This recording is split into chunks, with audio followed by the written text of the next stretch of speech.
The last thing anyone expected at that HOA meeting was silence.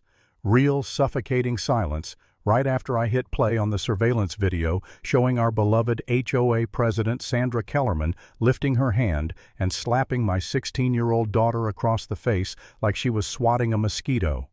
And while everyone was still frozen, staring at the giant TV like it had personally betrayed them, I dropped a second folder on the table, $47,000 missing from the HOA accounts, and every trail pointed straight to Sandra. Yeah, that night was the end of her kingdom. But to understand how it got to that point, you have to know how Cedar Grove slowly, methodically tried to break me and my daughter long before that slap ever happened. I moved to Cedar Grove because it looked safe, peaceful, predictable. After losing my wife, I didn't need excitement. I just needed a place where my daughter Lily could finish high school without me constantly worrying. I'm Damon Hart, by the way, software engineer, introverted to a fault professional at microwaving frozen lasagna and pretending it counts as dinner. Just a quiet dad with a quiet kid looking for a quiet life. And Cedar Grove looked perfect. Tree-lined streets, manicured lawns, identical mailboxes, even the air smelled like mulch and self-satisfaction. The realtor kept saying, the HOA keeps property values high, which in hindsight means the HOA runs this place like a dictatorship with better landscaping. But I ignored all the little red flags because Lily smiled the first time she saw the neighborhood pool, and honestly, I would have signed anything in that moment. I should have read the fine print. Or maybe the fine print should have included, "Warning, HOA president may attempt to recruit your daughter into a forced suburban arranged marriage."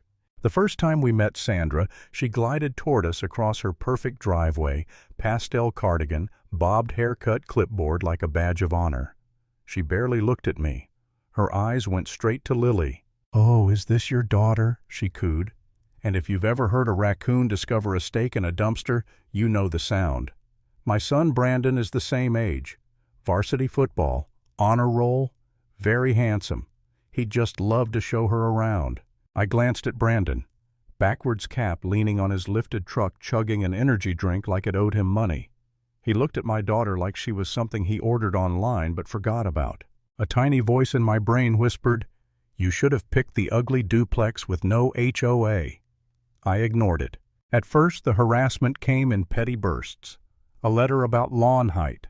A warning that our trash bin was visible for approximately 23 minutes past pickup time.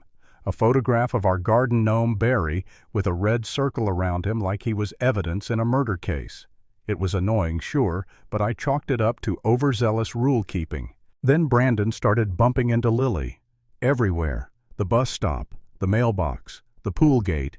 He'd lean way too close and say stuff like, "I'll pick you up Friday at 7. Like it wasn't a question. Like he assumed she'd already told her dad. Lily would roll her eyes and say, "No you won't," and walk away. And every time she shut him down magically like clockwork, a new HOA violation showed up. One day the letter said, "Unauthorized vehicle parked in driveway." It was my car. The same car I'd parked the same way since day one. When I emailed Sandra, she replied, "Perhaps teaching your daughter to be more neighborly would help." Neighborly. That word stuck in my throat for days. I asked Lily, "Is Brandon bothering you?" She shrugged. "He's just annoying. I can handle it." I believed her. I shouldn't have. Rumors spread fast. Kids started avoiding her. Parents whispered. One girl admitted her mom told her not to hang out with Lily, so there's no drama with the HOA. Lily tried to brush it off, but I saw it every day she got a little smaller, a little quieter. Then came the day everything snapped. Lily went to the pool with her friend Mia. I was on a Zoom call when my phone started blowing up. Texts, missed calls, unknown numbers. Before I could make sense of it, someone pounded on my door. I opened it and saw Lily, cheeks streaked with tears, and on the left side of her face a blazing red handprint. "Mrs. Kellerman slapped me," she whispered. "I swear my brain crashed like an old computer." "She what?" "At the pool," Mia said. Sandra got in her face for rejecting Brandon. Lily told her to stop and Sandra just swung. And then she told the lifeguard Lily attacked her. My heart dropped straight through the floor. "We're going to urgent care," I said. Then the police. but Sandra had already beaten us there. As I drove, Officer Ramirez called, saying they received a report that Lily assaulted a neighbor. Lily gasped. I felt something sharp twist in my chest. "Officer," I said, voice cold, "we're on our way to urgent care because that neighbor just slapped my daughter. And you have cameras at the pool, don't you?" Silence. A long one. "There are cameras?" he finally asked. "Oh, there are cameras." But even with that small victory, I felt broken.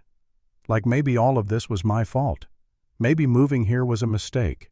Maybe I couldn't protect my daughter. Sitting in that urgent care room, watching her bite her lip to stop it from trembling, I wondered if we should just move. Pack up, start over. For a few minutes, I truly wanted to give up.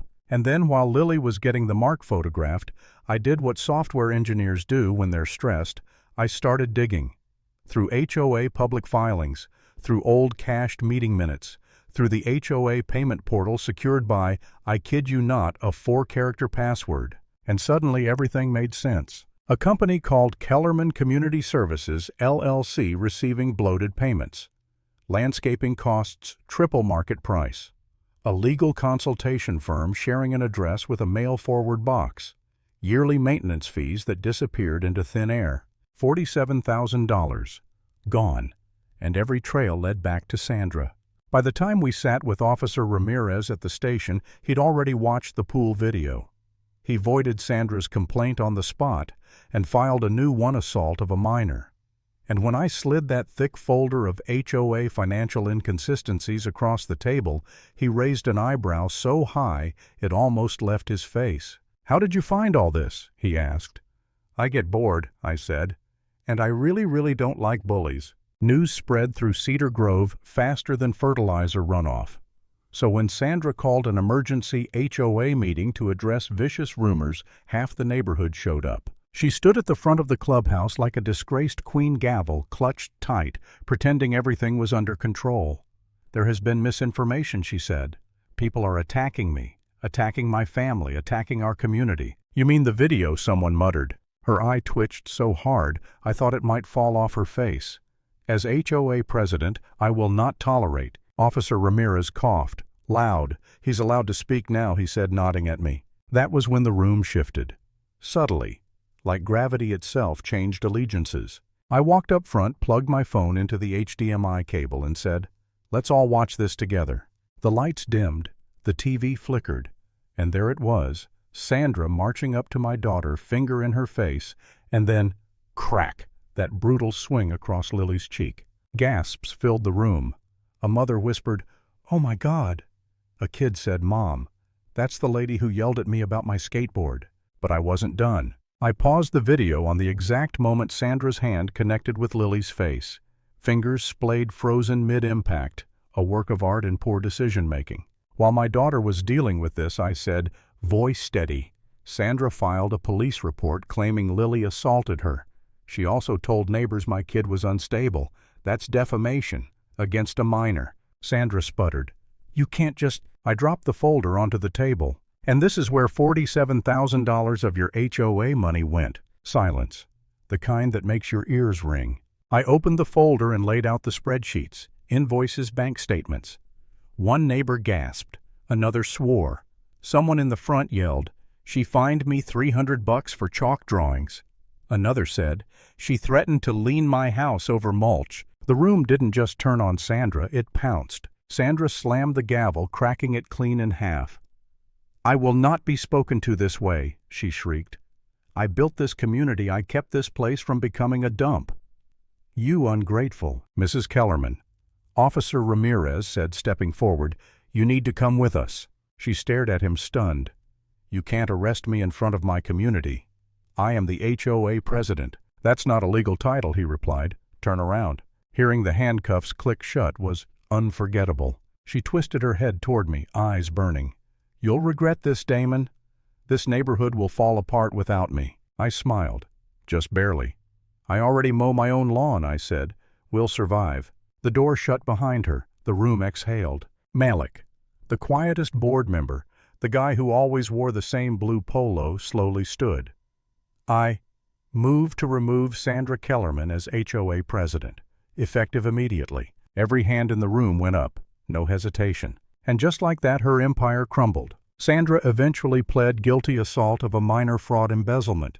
She got jail time, probation, restitution, anger management classes, and a restraining order, preventing her from ever contacting my family again. That was the last time I saw her being led from the courtroom in handcuffs, muttering that my daughter ruined everything. And maybe she did. Maybe Lily ruined Sandra's little fantasy where she controlled the neighborhood, controlled the money, controlled my kid. Or maybe finally someone just told Sandra no. And here's the truth I learned the hard way. Bullies only win when the quiet people stay quiet.